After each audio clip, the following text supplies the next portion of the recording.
This review is based on our first 7 weeks of real-world usage for both stills and video on the A7R II. First, here's your too long didn't watch summary. If you need 4K video and high-resolution stills, the Sony A7R II is your best and only choice. It's been our primary video camera since it arrived, and we love the image quality. If you're shooting only video, the soon-to-be-released A7S II will be a better choice. Subscribe to see the full comparison. If you want high-resolution landscape and travel stills and you shoot primes, the A7R II and Sony's native E-mount prime lenses are our favorite choice because of their lightweight, the great dynamic range, tilt screen, and electronic viewfinder. However, if you prefer shooting with zooms, Sony's native zooms aren't as sharp or numerous as those zooms designed for Canon and Nikon mounts. Autofocus with the Metabones Mark IV Canon adapter and the latest firmware were excellent and better than our initial tests since Metabones released a new firmware update. We recommend the Metabones adapter with Canon zooms to A7R II users seeking the ultimate in sharpness. For stills, given the choice between the A7R II with an adapter or a similarly priced Canon 5DSR, we chose the 5DSR almost every time. We wish I had an electronic viewfinder, tilt screen, eye detect autofocus, and that great Sony dynamic range, but those weaknesses were outweighed by our need for a dedicated directional pad to select the autofocus points, superior autofocus with Canon zooms, dual memory card slots, and reduced blackout times when shooting rapidly. Hi, we're Tony and Chelsea, and we're in Machu Picchu. We're comparing the A7R Mark II and the 5DSR in the real world.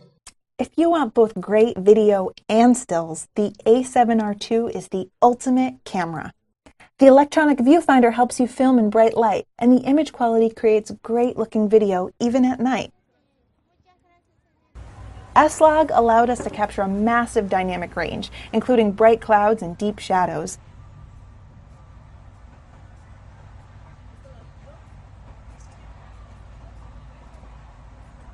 In full frame mode, rolling shutter was acceptable for our purpose, even when filming at driving speed.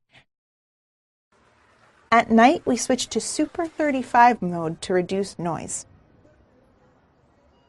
Autofocus is very good with native lenses, and the fast primes will autofocus well in low light.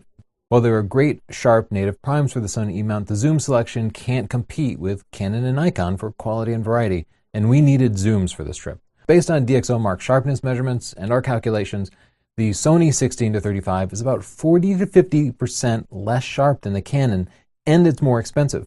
The same applies when comparing the Sony 24-70 f4 to our Sigma 24-105 f4, and the Sony offers less zoom range.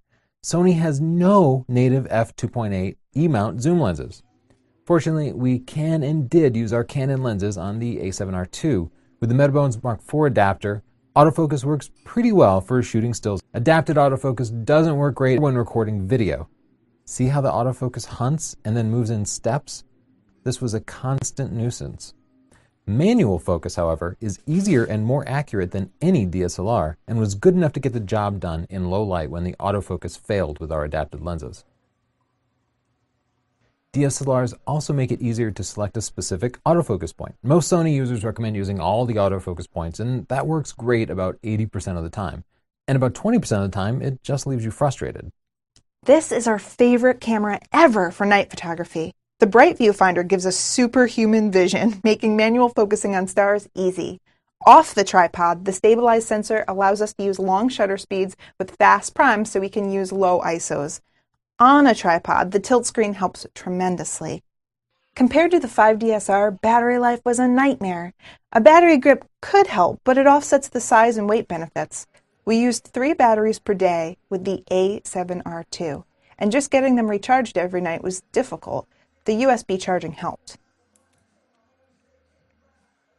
Most modern cameras have an intervalometer built in to make creating time lapses easy. The Sony requires you to buy a $10 app.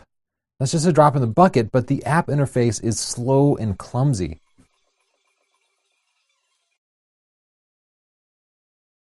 The silent shutter made street photography more discreet. Creep no more, my friends. This one is a deal breaker for many pros. The Sony has only one memory card slot. What the f***? For important shoots, we always write to 2 cards simultaneously with our Canon and Nikon DSLRs. In the past 15 years of shooting, we've only had 2 memory card fails. And luck was with us on this trip. However, if that single card had failed, the lost shots would have cost us much more than the camera body itself. Some things that were not a problem for us: overheating and compressed raw quality. Everybody's complaining about those things on the internet, but they didn't impact us in the real world. Hope you found this helpful. Don't forget to subscribe, like. What else should they do, Chelsea? Write us love notes. Maybe buy our books. Write a comment if you have any questions. Thanks. That's good too.